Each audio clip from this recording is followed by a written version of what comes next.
Bonjour à toutes et à tous, bienvenue sur Blockwave, le média qui vous permet de surfer sur la finance décentralisée de façon plus éclairée. Aujourd'hui, je suis ici avec Gabriel et du coup moi-même Alexis pour interviewer un petit peu des projets et voir qu'est-ce que l'écosystème Web3 dit à Bruxelles, ici à l'ETHCC. Allez, c'est parti. Allez, c'est parti, on va à l'événement. Du coup, l'ETHCC, pour ceux qui ne connaissent pas, c'est un des plus gros événements crypto qui a lieu ici à Bruxelles. Et donc là, l'idée, c'est vraiment de vous faire découvrir des projets crypto et de leur poser quelques questions qui vont être assez pertinentes et qui vont vous permettre aussi de découvrir leurs projets. On y va? Donc salut Mathieu.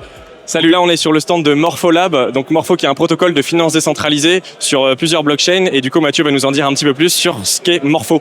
Donc effectivement, Morpho, c'est un protocole de lending borrowing, donc de prêt d'emprunt, qui est actuellement déployé sur les blockchains Ethereum et Base.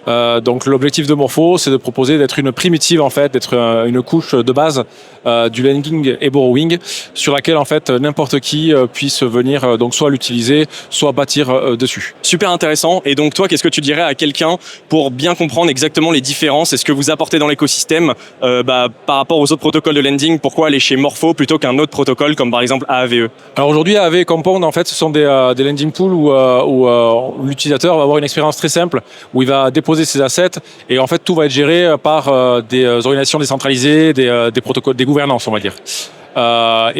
Morpho a pris une direction différente en fait. L'objectif c'est vraiment de bâtir une couche de base. Donc comme je disais, c'est une primitive, c'est un code très simple qui a été audité de multiples fois, un code qui est immutable, donc qui ne changera jamais. Donc l'objectif avec ce code très court, c'est que et sécurisé, c'est que n'importe qui puisse l'utiliser mais aussi bâtir dessus. Donc l'objectif d'avoir cette primitif de base, c'est aujourd'hui à ce niveau-là, tu n'as pas de risk management. Par contre, faciliter en fait que chacun puisse bâtir des applications dessus, et notamment par exemple des applications de risk management.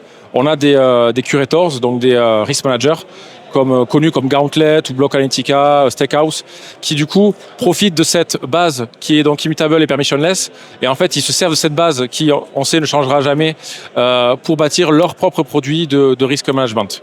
Et en quoi ça change, c'est que déjà il y a un marché ouvert pour ces risk curators, et du coup en fait ça permet à chacun de venir choisir un profil de risque avec ces risk curators, et pour n'importe qui veut bâtir sur Morpho, d'avoir justement cette base qui permettent de bâtir simplement et voilà. Super, donc voilà, donc c'est modulable, c'est permissionless, ça veut dire que n'importe qui peut construire dessus, tout le monde peut construire des nouvelles applications. Il y a, j'imagine, un panel quasiment infini d'applications qui peut être construit sur le lending et le borrowing via Morpho. C'est vraiment super intéressant. À titre personnel, j'aime vraiment beaucoup votre projet. Aujourd'hui, Morpho, c'est combien de TVL, de value lock? Alors, la dernière fois que j'ai regardé, c'était aux alentours des 3 milliards, si on prend tous les protocoles de Morpho compris. Super. Et dernière chose, pourquoi vous êtes ici à ETHCC? Vous avez un très beau stand. Qu'est-ce que vous êtes venu chercher ici? L'idée c'était de se montrer, bien entendu, de montrer que Morpho est là dans le monde du lending. Bon, après les métriques, voilà, avec la croissance que Morpho a actuellement, elle le montre par elle-même. Mais c'est vraiment se faire connaître, montrer aux gens ce qu'on fait. Présenter un peu ce que Morpho sait faire. Aussi embaucher. Donc à savoir que Morpho recrute actuellement. Donc n'hésitez pas à contacter sur le site de Morpho. Merci beaucoup en tout cas, c'était super cool. Merci beaucoup. Et on y va pour la suite. Salut. Du coup, est-ce que tu peux nous en dire un peu plus sur ce que fait Keyrock? Oui, bien sûr. Donc en français, ça s'appelle un teneur de marché. En anglais, c'est un market maker. Et ce qu'on fait, c'est on fournit de la liquidité sur les échanges. De manière plus simple, en fait, on amène du capital sur les échanges pour que quand les gens veulent acheter ou vendre, ils aient toujours un contrepartie. Donc quand vous achetez sur un échange crypto, probablement un des contreparties que vous allez avoir en face de vous, ce sera Keyrock ou un autre teneur de marché. Et donc Keyrock, c'est une compagnie qui est basée à Bruxelles depuis 2017. Et donc on n'opère que dans les marchés crypto depuis 7 ou 8 ans maintenant. Et voilà. Super. Et donc moi, en tant qu'utilisateur particulier, Oui. on est d'accord que je ne vais pas devoir utiliser Keyrock. C'est plus vous faites vraiment du B2B. C'est ça. Est-ce que tu peux nous en dire un peu plus sur qui sont des clients et si tu as des exemples? Oui, absolument. Donc, on travaille principalement avec des échanges, donc que des échanges crypto. La plupart sont des échanges centralisés, c'est-à-dire des trucs comme Binance ou OKX ou Kraken ou Coinbase, etc.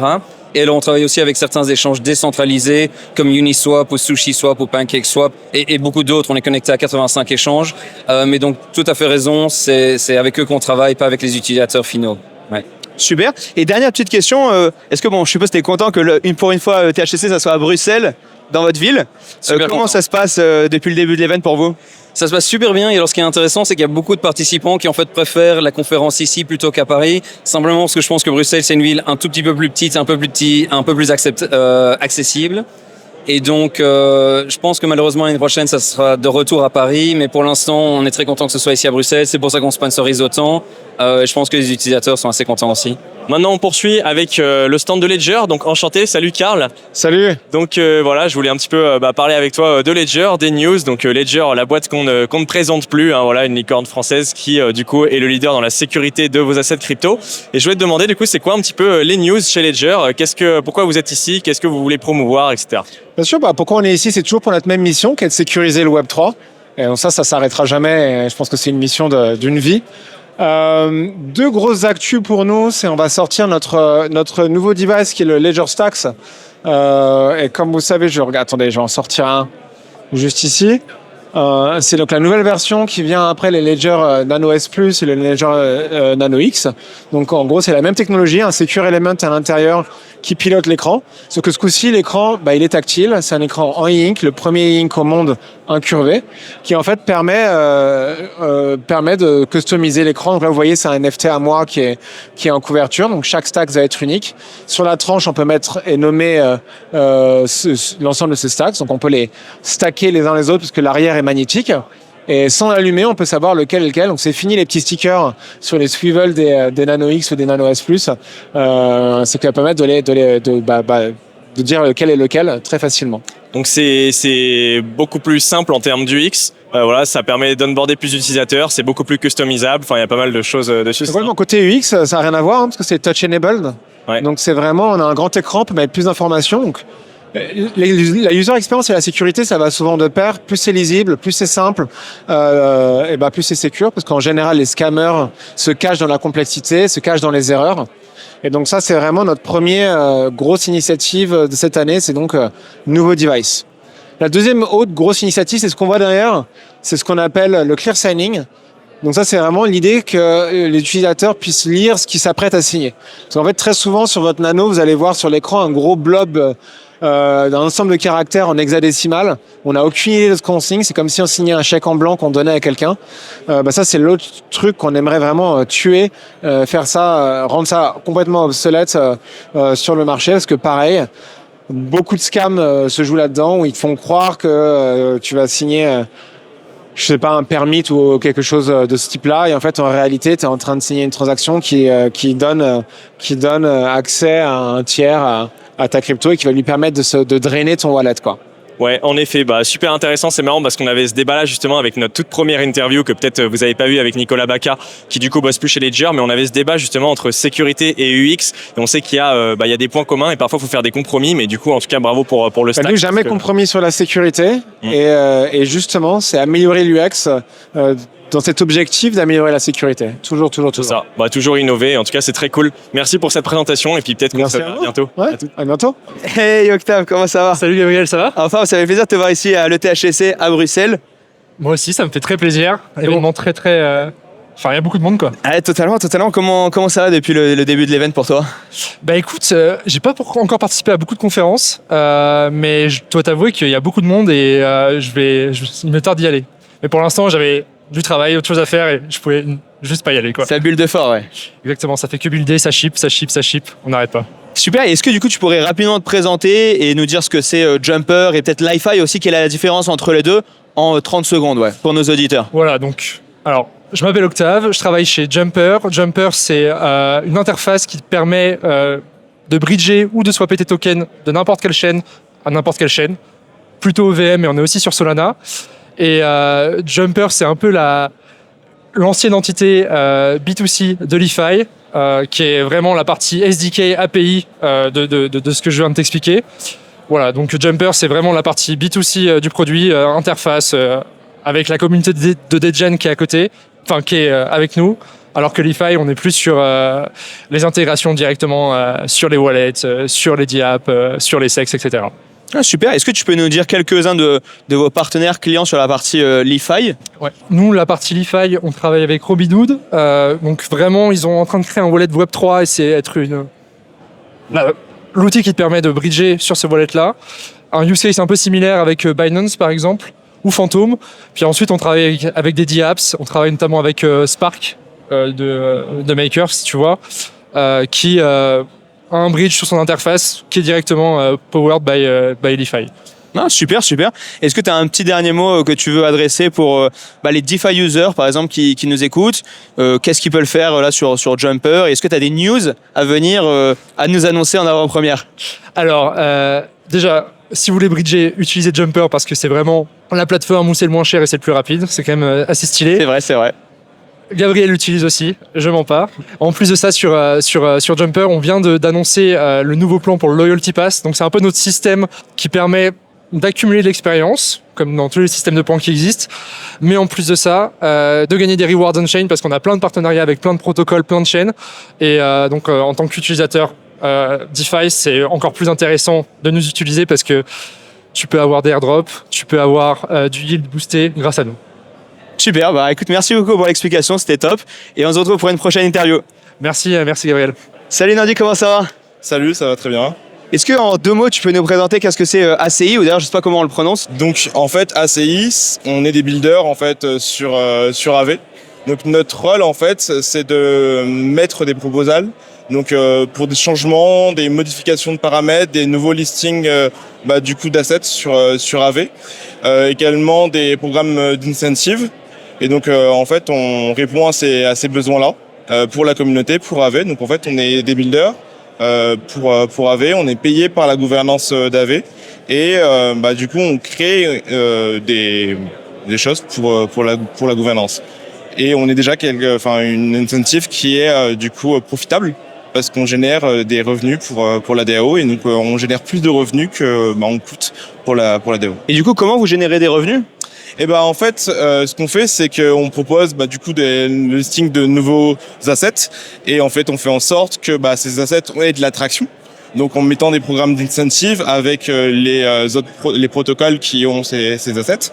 Et par exemple, sur Lido ou sur le WEETH, on va mettre des incentives qui vont faire que il y aura plus de personnes qui vont déposer et emprunter par exemple de l'Ether. Et donc en fait, en empruntant, ils vont payer des intérêts et il y a une partie qui va aller à la gouvernance, qui va aller dans la trésorerie de AV.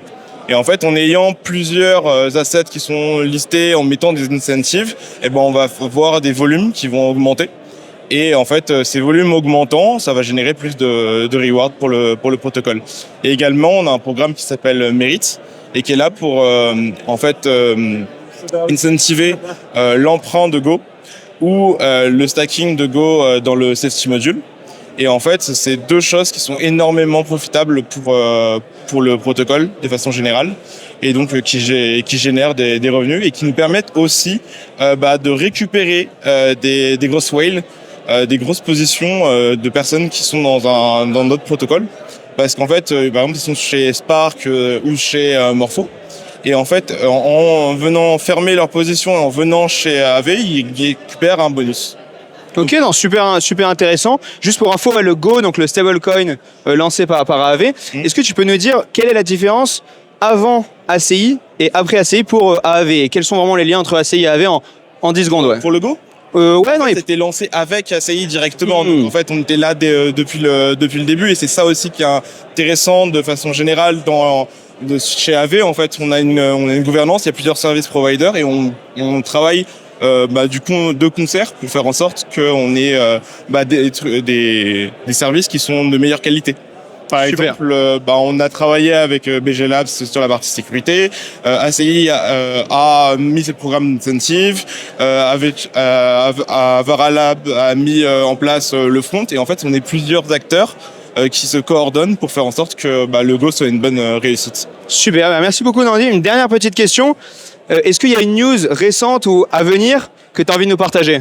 Et peut-être le fait que le Go est disponible maintenant sur Arbitrium et on vote de gouvernance qui va être ouvert dans les prochains jours. Il y aura le déploiement du safety module, donc ça va être soumis à la gouvernance de AV. Et donc dans les prochains jours, on aura peut-être du coup un safety module sur Arbitrium. Super, on va aller checker ça. Merci Nadir. Salut. À très vite. Ok, on va poursuivre avec Mangrove Protocol, du coup, qui est un protocole de finance décentralisé encore une fois. Et du coup, on aimerait te demander, c'est quoi Mangrove et c'est quoi les particularités du protocole? Ouais, bien sûr. Alors du coup, Mangrove, c'est un order book DEX et il a la particularité que toutes les offres sont liées à un smart contract. Donc en fait, à travers un contrat, on va créer une offre et quand notre offre est exécutée, on va donc envoyer les fonds des utilisateurs sur votre contrat. Tu dois exécuter à peu près tout ce que tu veux. À la fin de l'exécution, tu dois envoyer l'argent que Mangrove va demander. Et donc ça permet de construire pas mal de stratégies.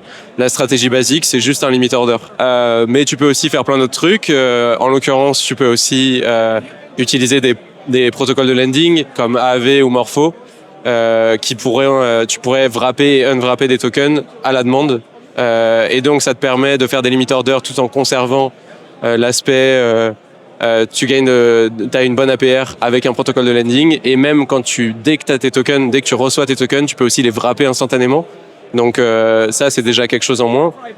Mais ça peut aussi faire des bots on-chain. Et donc en fait on a une stratégie qu'on a appelée Candle qui ressemble un peu à un grid bot pour les personnes qui connaissent. Et donc en fait on crée différentes offres à différents prix qui sont autour du prix. Et en fait c'est assez comparable à la création d'un Uniswap V3.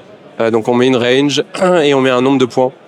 Et là où ça va être intéressant, c'est que on gagne pas évidemment sur les fees parce qu'on n'a pas de fees pour les market makers, mais on gagne sur le spread, ce qui est la particularité d'un order book. Et là où c'est aussi intéressant, c'est que au lieu de mettre les underlying sur Uniswap V3 directement et de gagner les 3-4% d'un V3, là on peut mettre des tokens style Morpho ou AV Overlying Token.